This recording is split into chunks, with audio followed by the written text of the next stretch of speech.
I'm making this video for Tom at the FrugalPrepper channel, and Mark Thomas had put a request out and shared Tom's video on a short magazine, Lee Enfield, that he recently acquired, and he had some questions, and I've got some information and thought I would put a little video together for him.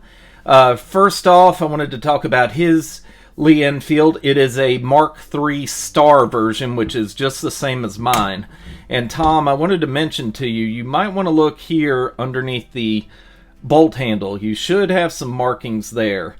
I did some screenshots from your video that I will share in this. The Lee Enfield Mark III Star differs from the original Lee Enfield Mark III in a couple significant ways. The originals for the rear sight had a dial for windage adjustment.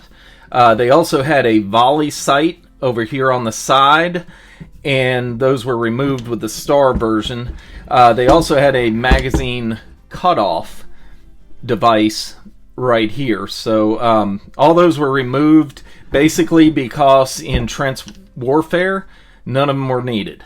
So when these were originally developed, they were doing more long distance shooting, and they needed that better sights. But when you're fighting in a trench and you're up close and personal, you don't need a real accurate sight. You just got to go with what you can, and they were producing these rifles in the millions. So this is what your rifle would have looked like if it wasn't sporterized. Tom's rifle has been sporterized, and I'll share some pictures of it. It's a really nice rifle and quite accurate from what he said.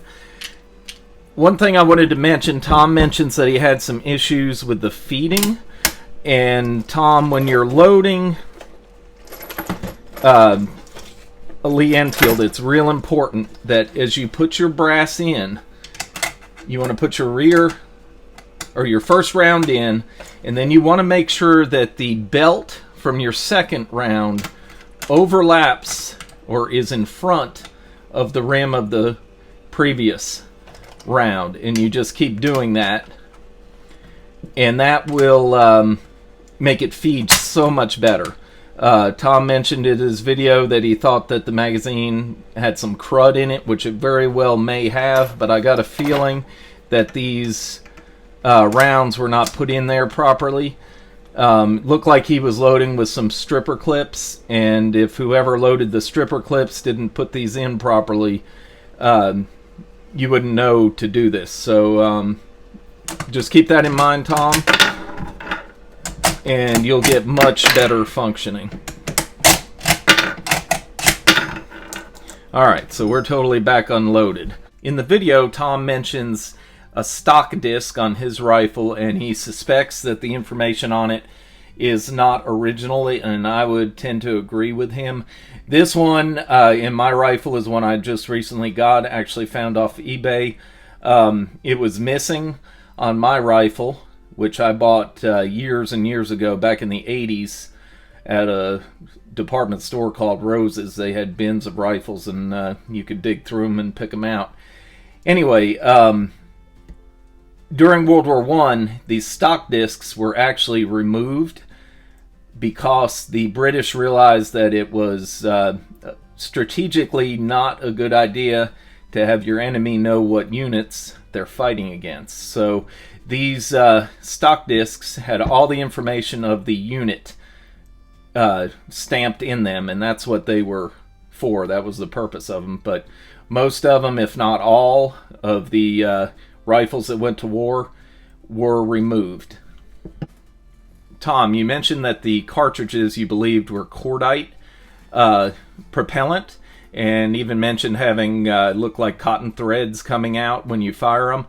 I want to caution you about something real important. A lot of that older ammunition had corrosive primers and needs to be cleaned essentially like you would clean a black powder firearm. You don't want to let that sit around because that will eat up your bore. Very important. And a good way to do that is some ballistol and some water, or dish detergent like Dawn and water, and just get all those corrosive salts out of your barrel. One of the marks on Tom's gun is a NP with a crown over it, and I've got this standard book of proof marks. Really handy book for all different kinds of firearms, but the NP with a crown over it, it started in use in the British Army for firearms in 1904, and it refers to smokeless powder proof, and they put it on all guns. And I believe that NP would stand for nitro proof. Anyway, all right, we're going to look at some of the pictures that I took and discuss some of the other markings.